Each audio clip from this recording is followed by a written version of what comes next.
जम्मू कश्मीर की अवाम और नौजवानों को यह उम्मीद थी कि मरकज केंद्र नरेंद्र मोदी प्राइम मिनिस्टर साहब की सरकार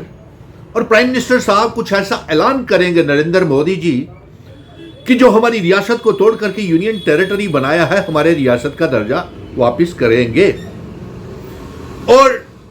अफसोस इस बात का है कि रिपब्लिक डे के जो पैगाम थे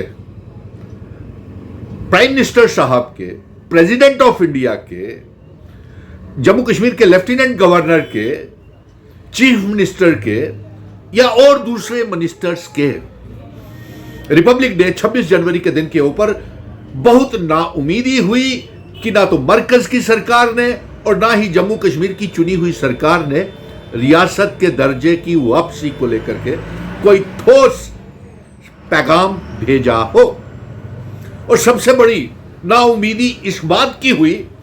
कि जो पार्लियामेंट और असेंबली के चुनावों में जो भारी वोटिंग टर्नओवर, रियासत के दर्जे की वापसी, आर्टिकल 370 35A की वापसी को लेकर के और जो जंग जम्मू का डोगरा बेटा महाराजा हरि सिंह जी डोगरा रियासत की वापसी की जंग, आर्टिकल 370 35A इंस्ट्रूमेंट ऑफ असेशन की शर्तें, स्टैंड स्टिल एग्रीमेंट को लड़ने के लिए जंग लड़ रहा था। आज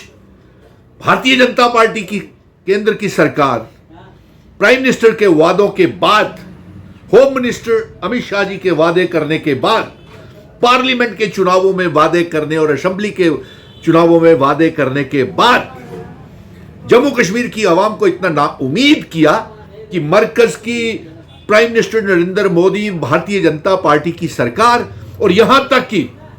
चुनी हुई चीफ मिनिस्टर उमर अब्दुल्ला साहब की सरकार की साख भी, क्रेडिबिलिटी भी दांव पे लग गई है, क्योंकि जम्मू कश्मीर में कोई काम नहीं हो रहा है। और इसको जम्मू कश्मीर को बर्बाद करने के लिए मेरा ये सीधा सीधा इल्जाम है कश्मीरी नेताओं के ऊपर कि जब 5 अगस्त 2019 के बाद में जंग का ऐलान सड़कों से लेकर सुप्रीम कोर्ट तक किया था, आर्टिकल 370 की वापसी, रियासत के दर्जे की वापसी, लेकिन ये जमा जवानी खर्चे करते रहे, चाहे वो महबूबा मुफ्ती हो, अल्ताफ बुखारी हो, गुलाम नबी आजाद हो, सज्जाद लोन हो और जितने भी कश्मीरी नेता थे, उन्होंने संजीदगी के साथ रियासत के दर्जे की वापसी और 370 की वापसी के लिए कभी जंग कुर्बानी दी ही नहीं। और वही हुआ, हमने लोगों से वोट तो ले लिए, चुनी हुई सरकार ने, अलायंस की, गठबंधन की सरकार ने, और एक डोगरा बेटा जंग लड़ रहा है, आज भी लड़ेगा, आगे भी लड़ेगा। और मैं ये अलायंस की सरकार से ही कहूंगा कि आपसे अगर ये वादा पूरा नहीं होता आर्टिकल 370 रियासत के दर्जे की वापसी का, क्योंकि जम्मू क्षेत्र के 28 बीजेपी के एमएलए जो खुद को डोगरा कहते हैं और 2 मेंबर पार्लियामेंट जो खुद को डोगरा कहते हैं, वो भी रियासत के दर्जा वापस नहीं चाहते हैं। वो कहते हैं यूनियन टेरिटरी ही ठीक रहे, क्योंकि लेफ्टिनेंट गवर्नर को बिठाया हुआ है, लेफ्टिनेंट गवर्नर चुनी हुई सरकार को काम नहीं करने दे रहा। जिस तरीके से कल हमने डिसअपॉइंटिंग और निराशजनक देखा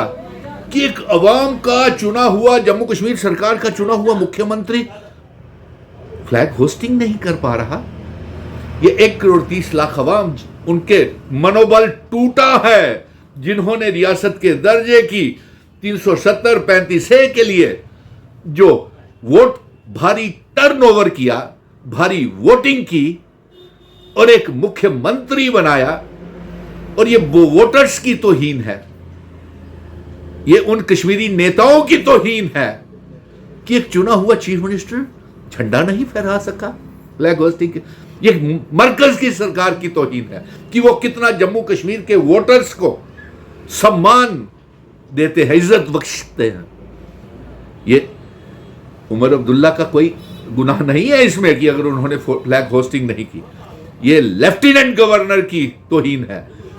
मरकज की सरकार की तौहीन है। और ये महंगी पड़ेगी आने वाले दिनों में, क्योंकि अभी जम्मू कश्मीर के लोगों के दिलों में मिशन स्टेटहुड का विजन डॉक्यूमेंट, वो रियासत के दर्जे की बहाली, आर्टिकल 370 35A